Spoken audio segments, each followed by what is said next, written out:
Greetings, it's Eric Bakker, the naturopath. Thanks for coming back. Always appreciate people checking out the channel. Let's talk about the 10 ways in which you can clean up your diet. Now, some of these concepts I'm going to talk about may seem quite simplistic, but there's a lot to it, right? And if we get the simple things bang on, like perfect, imagine what we can do.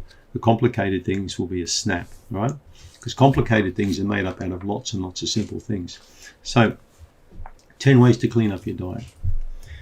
Eat at home is point number one. Eat less, be less inclined to eat when you go out. That way, you're really forced to eat the foods that you buy or you grow or whatever you've got on your property. You're going to eat those foods. If you're out, especially if you're out with several people or family or friends, it's much more easy to make the wrong kind of decision. The wrong kind of food, or too much food, lots of sodas or deep fried foods. Now, it's all nice to eat this kind of stuff, but it's a bit like a drug. Once you get used to it, you want more and more and more, right? Takeaway places focus on 3 core elements to their food. Lots of sugar, lots of salt, and lots of fat. Those are 3 things people really like. Now, I like those things too, but I prefer them from more natural sources, right? Salt more maybe from olives, for example, or from fish, pickled fish, right? Fat more from nuts or seeds or olive oil or sesame oil. And sugar, well, you can get sugar from xylitol, coconut sugar, but I get my sugar from honey because I've got several beehives. So you don't need to eat these things all the time. You can enjoy them occasionally, these treats, if you go out, but the problem is when you go out eating, you're more inclined to eat too much food and too much of the wrong kind of food. So that's why eating at home is better. It's easier to control portion sizes and also easier to control the quality of food that you eat. So that's point number 1, is eat more at home and eat less when you go out. Second one, avoid impulse buying when you do shop, right? So when you go to the grocery store, supermarket, wherever you shop, make sure that you've had something to eat before you go. Because if you don't, and you go, in the morning or before lunch, or if you haven't had lunch and you're going in the afternoon, you may be inclined to stop and get some takeaway while you're shopping, or buy takeaway while you're shopping because you're hungry. And then often again, it'll be the wrong kind of choice. So do groceries once a week, but shop more frequently for fresh foods like meats, fruits, vegetables, nuts, seeds, grains, for example, stuff like that. Things that you really like and want to keep fresh, you want to buy more regularly.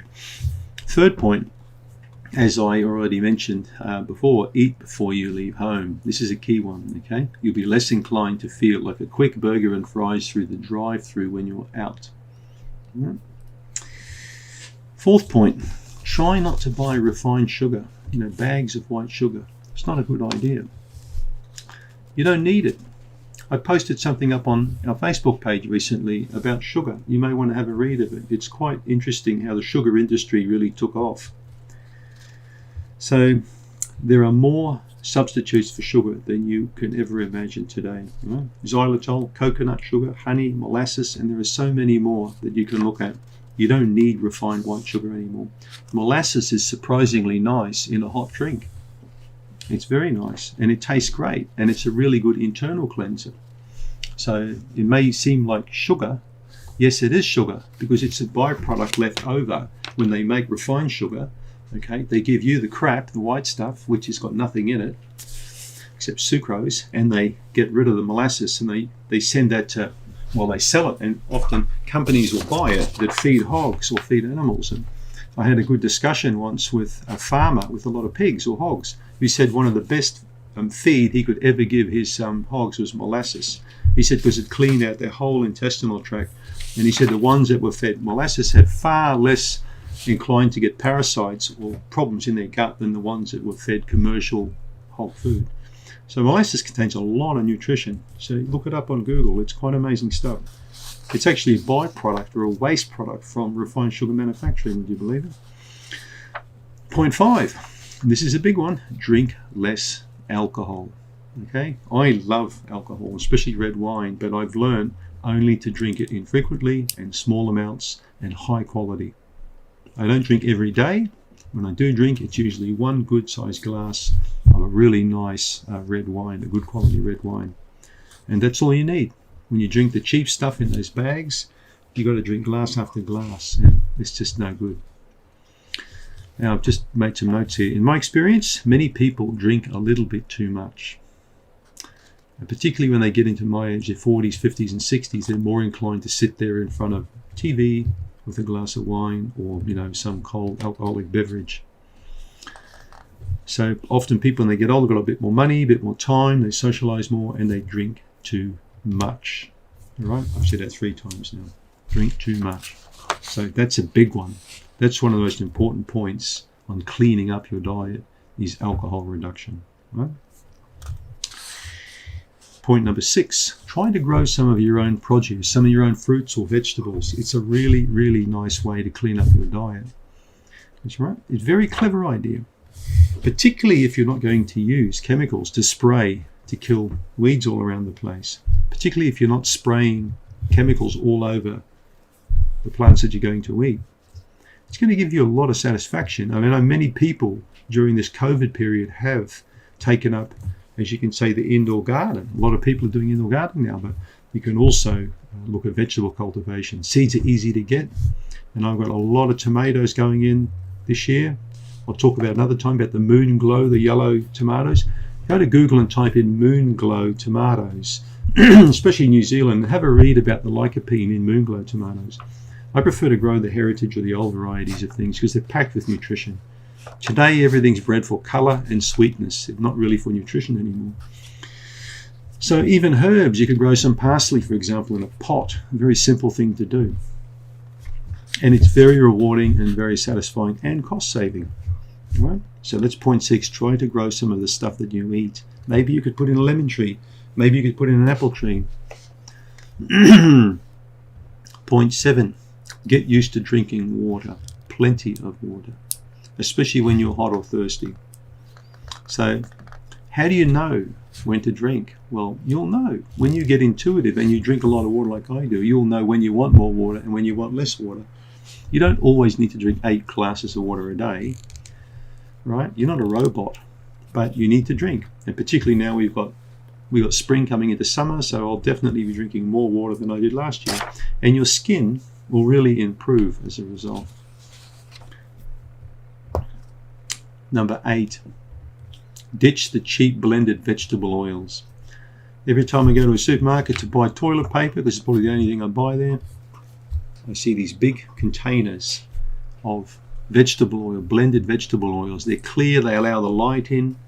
Not a good idea. When you buy oil, it's best to buy oil in bottles that are darker, that allow less light to go in, less oxidation occurring there. You need to buy premium oils if you can and use them in small amounts. But vegetable oils are not too good. And deep frying is that's just crazy. People who deep fry large pans of bubbling oil and put stuff in it. Shallow frying a little bit of olive oil is not a bad idea, but how many people watching this, for example, if they went to your house, would I find a deep fryer in your kitchen or in the pantry somewhere, maybe with oil that needs changing or that's a bit on the nose kind of thing? I had an auntie that did that. Every time she deep fries some fries, then she let it go cold. She's a Jewish auntie. She would run it through cold oil through a stocking and squeeze every bit out and throw all the crap out, and then the oil got darker and darker. And it got to the point where I didn't want to eat those fries anymore. Yeah, so don't keep reusing oil, because every time you heat that oil up, you're breaking the bonds down, you're saturating it further. You shouldn't really do that. Oil should be used once, then binned. You don't keep using oil and oil and oil. It's not a great idea. So shallow fry, as I mentioned, I put some choices here. Ghee, lard, coconut oil. In fact, duck fat is beautiful. I tried some duck fat the other day, but lard is what I use quite a lot. Now, in the 30s, 40s, 50s, and 60s, lard was very, very popular. In fact, I've seen pictures of really skinny people. A picture of a guy holding up a baby, eat lard, and this guy's must weigh like 50 pounds or something. Lard doesn't make you fat. People have heard of that term, lard ass, and all this kind of words, silliness and stuff. It's the crappy fats that make you sick, and it's all this high carb stuff that people eat make you sick, but good fats won't do that. Coconut oil, ghee, or clarified butter, beautiful in Indian cooking. There are many different fats you can use, so have a good look. Butter is a good fat and not a bad one. So many people still have this misconception that butter's bad for you and margarine is better because it's made by man. Yeah, well, I can tell you other things that man made that aren't good for him either. Clean out the fridge and pantry. That's number 9, okay? Point number 9, if again, you invite me to your place, let me have a go through your refrigerator, and I'll probably have to bring a big plastic garbage bag and say, whoa, you've got this bottle of sauce up here.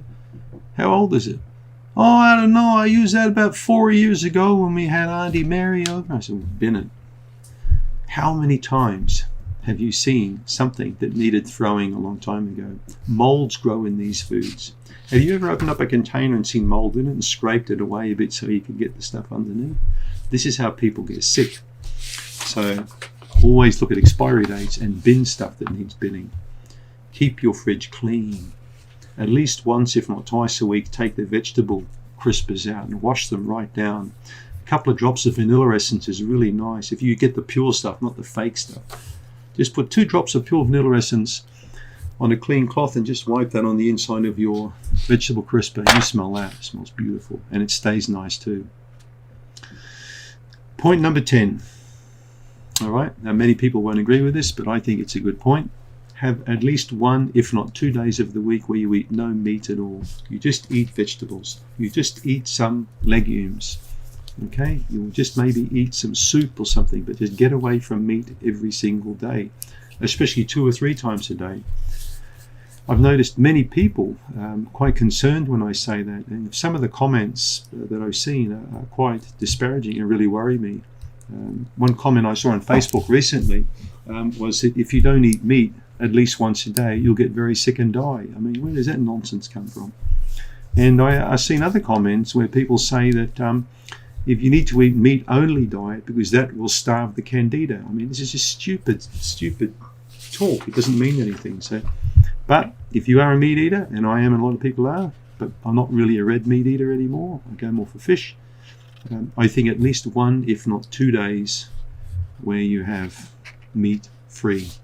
But in saying that, if I'm going to go to a winery and have a really nice glass of Syrah or a good red wine, and I want a nice small piece of rare steak to go with that and some vegetables, there's nothing nicer than that. That's what I call eating out. Costs a bit more money, but it's quality. You spend a few hours there relaxing. You're not going to get all this mustard and mayo jizzed all over your plate like they do in these takeaway places. Right? So much better quality food. If you are going to eat meat, remember, keep the portion sizes nice and small. It's a way better idea, but at least once or twice a week, if you can, cut the meat out. That's how you clean up your diet. And those are my 10 points. Thanks for tuning in.